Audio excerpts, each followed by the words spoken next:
Hey everyone, we're talking about alcoholing today. So we're going to get started with some supplies. So hang on and I'll talk you through the process. This is basic stuff. This is basically me sharing what I know.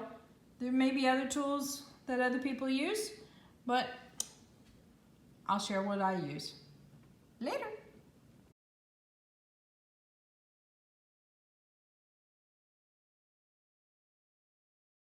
Howdy everyone.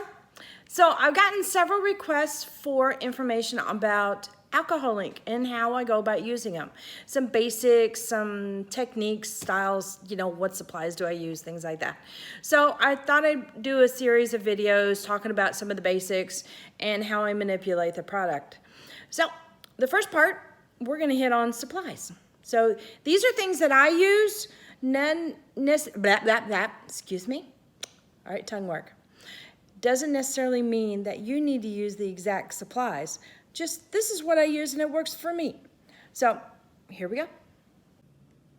Okay, here's the first part that we're going to cover, and that is prepping your surface. So I've got a plastic table and a little sheet of plastic on top, and I've just thrown parchment paper on top of this. And this is usually where I work with my materials. That way, if it gets too messy, I can actually do some light cleanup on that with a little bit of an alcohol on a paper towel and it does fine. But if it gets too much, I can get rid of it and not have to worry about it, or even cover it up with another sheet, and that way I've got a couple layers of protection on my board. Also, yeah, you are messing with ink. Ink does get into the fingers and stuff like that pretty well and stay there for a few days, unless you're okay with purple hands, for about a week or so. Live on the wild side. But I usually end up, if I'm working with a lot of ink, I'll put on some gloves. Okay, also, paper towels, they're your friend. Have them around, you'll need them. I usually have one folded up on the side at all times because I usually end up using paintbrushes and will, dab it in alcohol and then rub it off on the paper towel, or even dip, kind of blot it off a little bit, get off some of the excess color. So that's very, very helpful for me. Okay, let's see. Then, let's see, throw these to the side. Ta-da. Okay, now to move the solution around, I have a couple products that I use here. Basically, to be honest with you, alcohol is usually one of the things that I use the most. This is just a squirt bottle, make it convenient for me to use it with. I even have one of these little guys filled up with a little alcohol. And this is actually, we did this for another project. And that was when Scarlett was visiting and she filled up a couple of these guys. And I have to admit, I've refilled them several times. So they really come in handy. And I'm gonna put the link of all the products down below too. So if there's anything that catches your eye. Now, this is also another product to be used. Now, both of these guys will move the alcohol ink on the board. You can also use it as a way to dilute it, mix it up on the side and apply a lighter, say like if you want to do tones of gray, you can use a black ink, add a little bit of solution to it, tone it down, add a little bit more, tone it down, or even reverse, have some solution and add a tiny bit of the black to it. So that's one way of playing and getting your colors to the lightness or darkness that you like. You can also, so as far as mixing, I have several handy dandy. These are just ceramic, or actually I think this is more of a porcelain thing. I believe I ordered these off of Amazon. Most art supplies will have some sort of ceramic type of palette. Sometimes they come out just a nice round dish. Sometimes it's segmented. There's even some that have like a floral pattern where it has long skinny petals. It's up to you. It's personal preference. It doesn't really matter. And to be honest with you, a lot of times I use my really fancy thing. Yeah, they're paper plates. They work great. So I'll usually have a couple puddles of colors around. We'll put some drips of alcohol on it, mess around so you can see the brush strokes on here. Trying to get a color lighter. This is actually a combination of a black and a burgundy, trying to beef up the black. So this was for my last project. But my paper plates will usually be covered. So it doesn't matter, you don't have to use fancy dancy art supplies. What I just recommend is whatever you do use, make sure it's not something that, think of it this way, if you poured a soda bottle, poured a soda on top of it, would it soak through the plate completely? These have a little bit of a shiny coating to it. So if I were to pour a puddle of water on here, it wouldn't soak through immediately.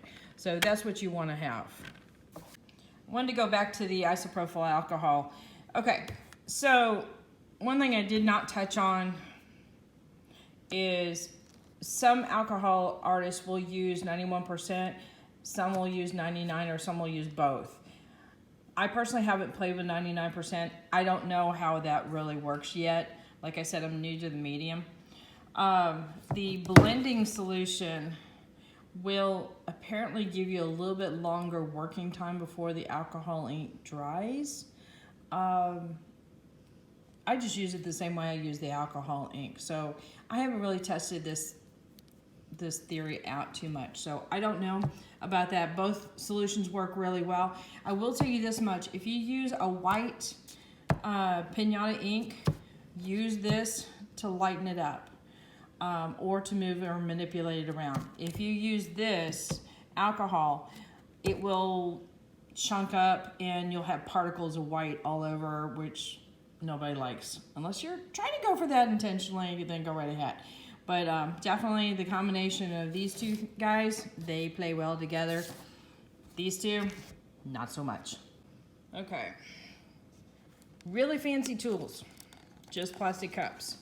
Now, I've also used these for resin, so you'll see a lot of hard edges on here too. But they come in handy for alcohol ink, or at least the way I manipulate it around, because I also paint with it as well. So what I'll end up doing is putting a little bit of alcohol in here, so that way I can dip my brush in there, get either a clean alcohol or just something on the brush to help move solution around the way I want to move it. So I'll usually have one or two of these guys out. It turns colors really quickly. And also, if you're cleaning out your brush, I'm gonna go one more step. Get this like this so I can talk a little cleaner here. All right, so let's just pretend, since this one is a little bit on the stain side, looks pink.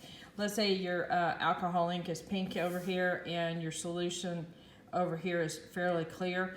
If you've got alcohol ink on your brush and you need to clean it off, dip it into the one that is dark, rub it out on a paper towel, dip it into the clean, do it again, continue this, because the alcohol really goes and penetrates the fiber.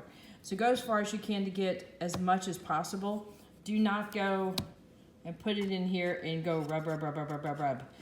The reason for that is because the solution will pull, say like you get this mostly clean, it will pull into the brush, the colored solution.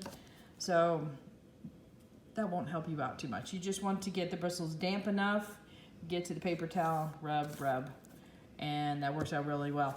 Also, as far as cleaning your brushes, when you're completely done and you've gotten as much solution as you can out of it, take it over to the faucet and give it a little bit of a brush. What I end up doing, let's see, the best way I can describe it is I get some Dawn detergent and I put a little bit on my finger and I will rub my bristles up and down and then have a little bit of water on it. So it's like I give it a little scrub down and then rinse it off really good. Squeegee out the brush of solution, put it to the side so it can dry off really well. So if you don't do that, they'll get really super, super stiff and they'll feel like a little chisel board. Don't fret. Get them a little bit wet with alcohol ink. Get it so that the fibers will, meaning the hairs and stuff, will start moving around. And as soon as they start getting pliable, then go wash it off at the sink and with soap and water. And that should work out fine. I also don't use my alcohol ink brushes for anything else, just in case there's properties that don't blend with another medium. Sorry, words weren't working here. Okay. Also, these little guys, pipettes, super handy for a couple different reasons. Either one, grabbing alcohol, and say you want to put,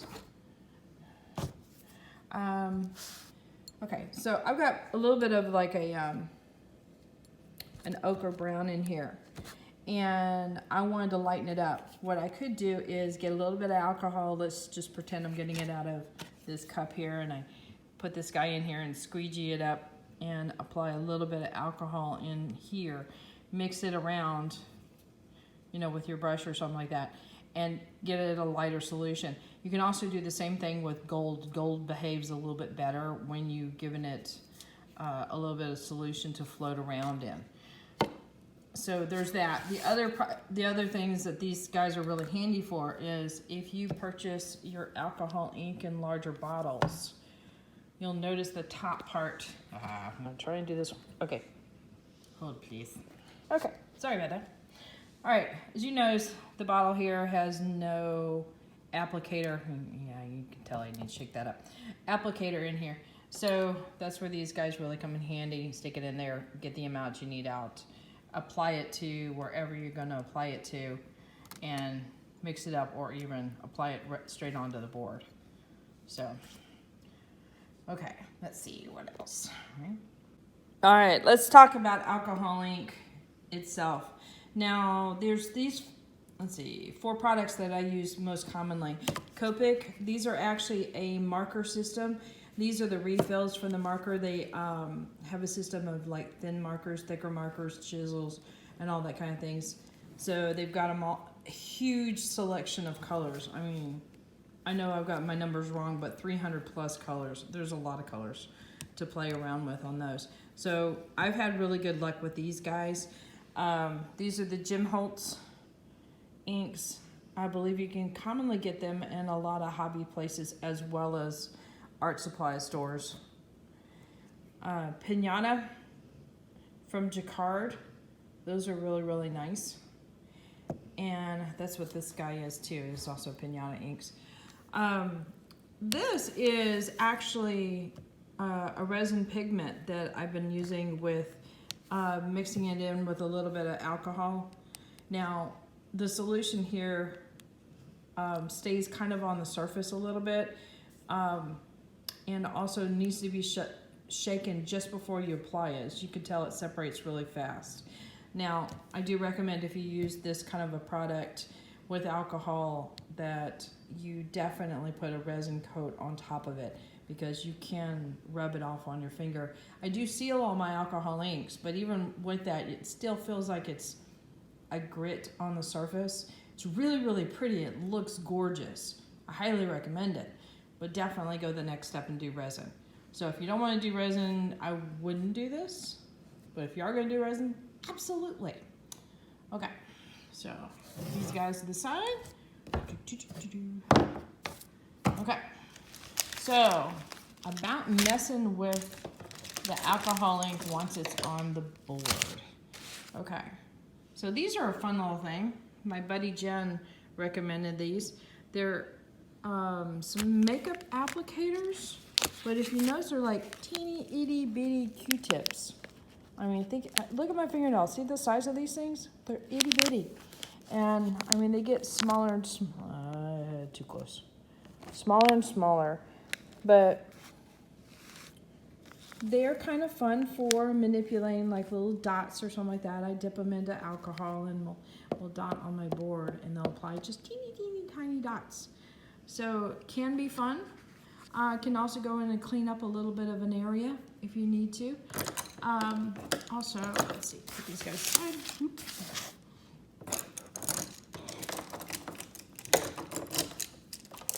You can probably figure out what's coming next. Brushes. Okay, so not my best brushes out here, as you can tell. There's a couple nice ones out here, but I usually try to use my acrylic kind of brushes. It's still soft enough to manipulate the alcohol ink around. You don't want it to, well, that one I need to clean up. you don't want them too stiff. A little bit of play is fine.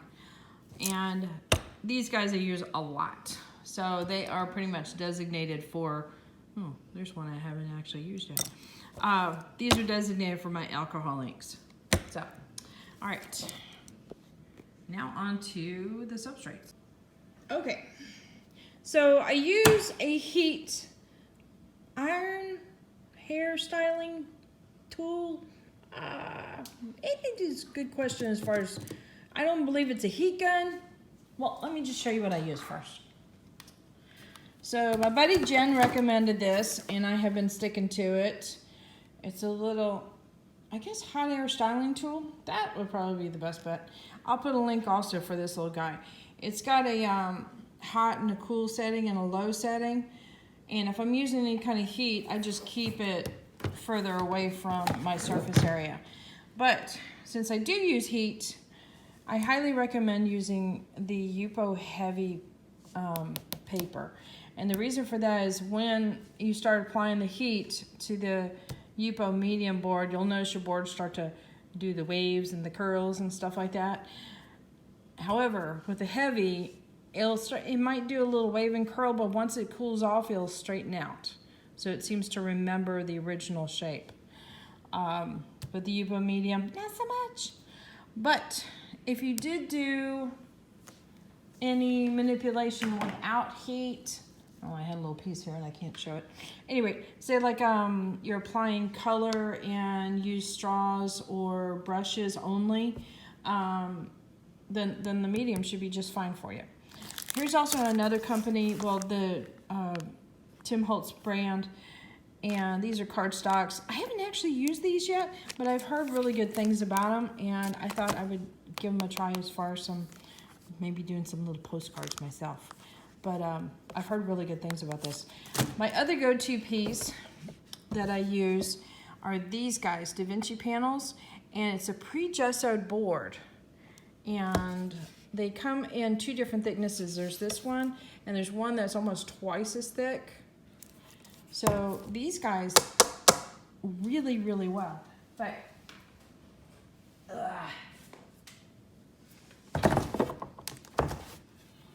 that is what this guy is here. And that's the back of it. So it does really, really well with the alcohol ink and also resin.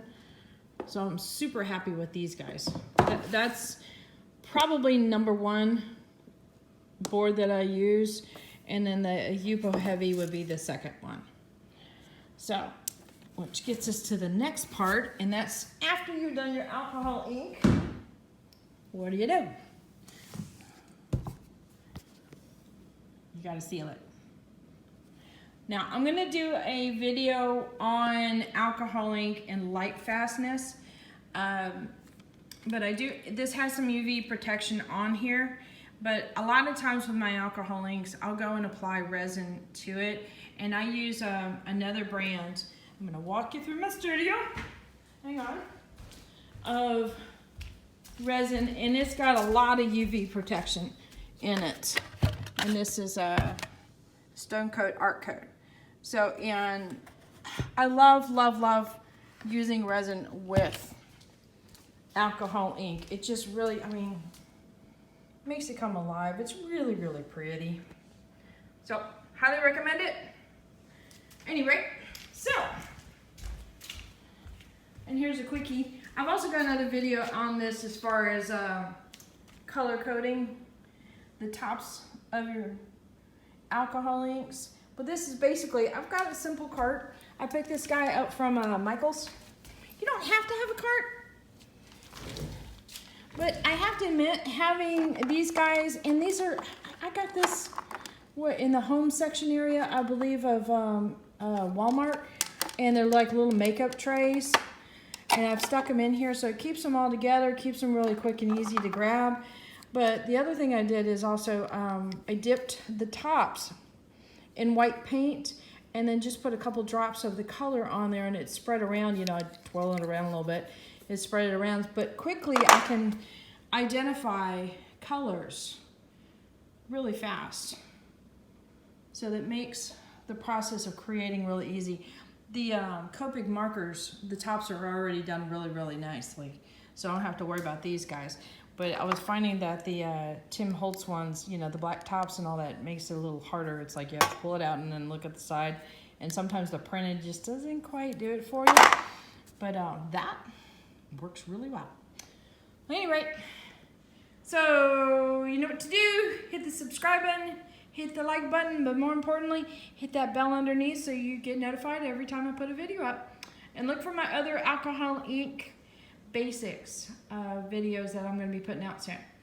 Later.